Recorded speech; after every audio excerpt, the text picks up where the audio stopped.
So Rebel Media is going through a lot of changes, and it's having its own scandal and a lot of different things. We covered the scandal, and we also covered Gavin McInnes being fired. You can go check that out on the show.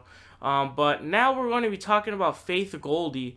She is one of the ladies on, or formerly on Rebel Media.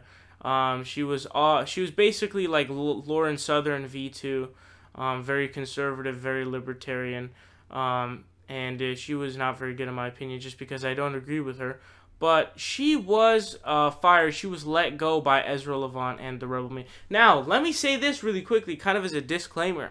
This is what Ezra Levant himself said. So now that we know about Ezra Levant, can we really trust what he says? That's a good question. I'm not sure, to be honest. But I'm reporting to you what this dude is saying, because the other guy, Cowlin, I think is his name, didn't say anything about it.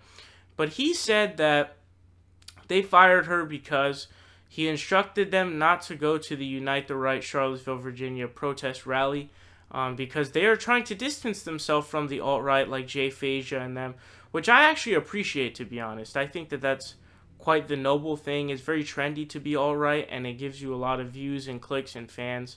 But with something else I noticed, by the way, just a quick side note, the Rebel Media audience is massively anti-Semitic. I've never seen any comment section hating the Jews more in my life. So you go on any video, they just talk about Jews all the time. Like, what the fuck what are they doing to you? I don't understand. But anyways, back to the story here. So he said that he instructed their employees not to go to the Unite the Right rally, and she did anyways. And he said, okay, you know what, it's fine, because we're the second chancers here at the Rebel Media.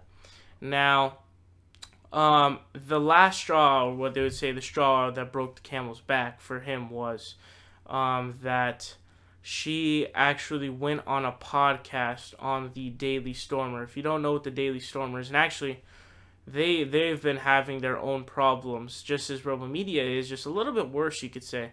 So when Heather Heyer, the hero who was the counter-protester who was ran over by the Nazi, when she died, they had done a story saying that Heather Heyer was a childless, fat, old slut or some shit like that, which is truly disrespectful, disgusting, and inaccurate purely as well.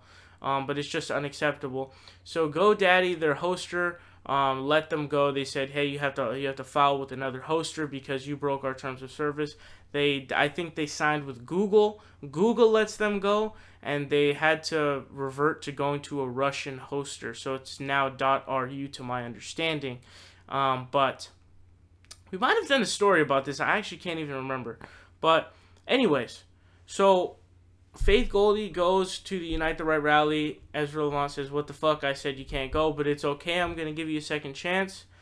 But then she goes on a podcast on the Daily Stormer, which I guess was too far. This is very interesting, with Rebel Media trying to distance itself from the alt-right, which I appreciate, but I'm afraid may lead to their demise, as people seem to be very angry in the comment sections of their videos. There is a fight between conservative supposed constitutional libertarians, and the alt-right, white nationalist, ethno-state douchebags.